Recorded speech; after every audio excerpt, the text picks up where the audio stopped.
I'd like to emphasize that there is a tremendous bond between the UK and Pakistan, and that's reflected not only by the size of our contribution as a government to the humanitarian response, but also the amount of money raised from the British public by voluntary donations to international NGOs was something like 9.3 billion rupees, which has been part of the contribution here. So there has not at any stage been any reservation about supporting the response, but clearly we feel a tremendous responsibility, given all of the pressures on the UK spending at this time, to be able to demonstrate results in a transparent way, which is why we are providing as much information to the public as we can about what we're doing and what it's achieving, and also about value for money. We're very concerned that we use British taxpayers' money as cost effectively as possible, and that's one of the reasons why we have a team here monitoring all of our projects and programs, visiting our partners regularly to see results being delivered on the ground. I myself, just in follow-up to the video clip on Sindh, I was in Tata last week and I visited 4 of our partners to see what's happening in reconstructing schools, what's happening in providing safe drinking water, what's happening in providing agricultural support to farmers as they get back to their lands.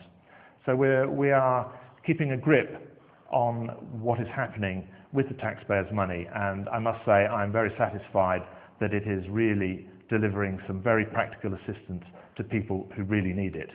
So that's a good thing, and the kind of contribution which was made was like 9.3 billion rupees, and that also contributed to this assistance also, and that assistance is also there.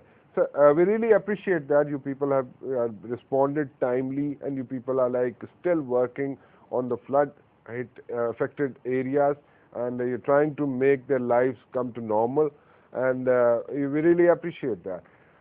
What are you people doing on the field of education? And then I'll touch the nutrition part, and that is also very important. But I would like to know that what are you people doing in the field of education? Education is a top priority for the British programme here in Pakistan. It's one of our long-term commitments to support universal primary education and an effective primary education system throughout the country. In the context of the floods, early recovery of education is one of the priorities for our funding in this early recovery phase.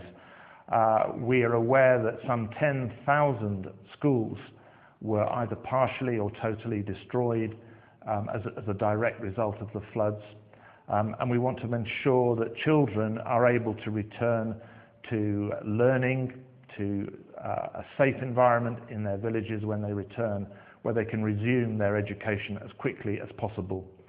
So one of our priorities is to try and help 200,000 children affected by the floods to get back into their classrooms as quickly as possible. So we've been providing funding to NGOs, particularly in Sindh and Punjab, and we hope to be able to help restore some 1,500 schools which are presently being prioritised in discussion with the district and provincial authorities, refurbishing the schools that have been partially damaged, and providing temporary learning facilities where schools have been totally destroyed. But I'd emphasise that this is short-term measures to get children back into a learning environment within months. The longer-term challenge of rebuilding 10,000 schools to the appropriate standards for the long term will be a much longer agenda. Okay, so 10,000 schools are going to be built in a long-term planning. That's going to be a long-term planning, right? But what are you doing in the field of nutrition? Because I'm running out of time over here, and I would definitely like to know what you people are doing in the field of nutrition. I think we have been concerned throughout the last 6 months about the severe levels of malnutrition that are found throughout Sindh and southern Punjab, which have been greatly aggravated by this. My fear is that while the deaths in the immediate impact of the floods were contained at below 2,000 deaths, there may be widespread incidents of children dying of acute respiratory infections, diarrhea, other simple diseases that should not kill children because of the very severe state of malnutrition in some of these areas. We've been providing therapeutic feeding, that's specially targeted intensive feeding delivered in health clinics for 500,000 children and pregnant women who are worst affected by malnutrition in recent months. We have been supporting the World Food Programme to deliver general food rations. We have been supporting the Food and Agriculture Organization to help farmers get back into agriculture to ensure that food supplies are available in the coming months. But I'm very worried about what's going to happen in the next 6 months.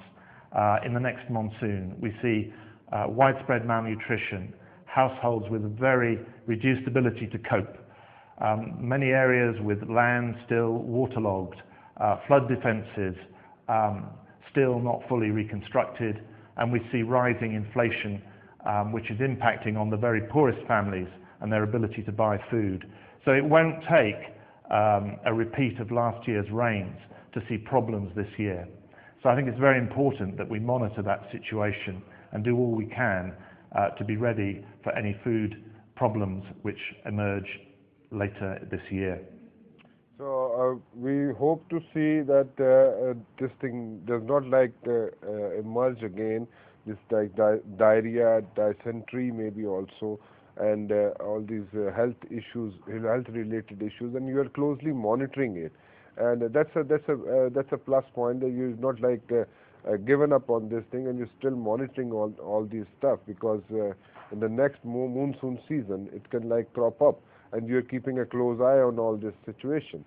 We really understand that how you people are based in Pakistan, looking into everything what is happening over here, how you people are trying to bring the flood affected people back on track again, and we really appreciate that.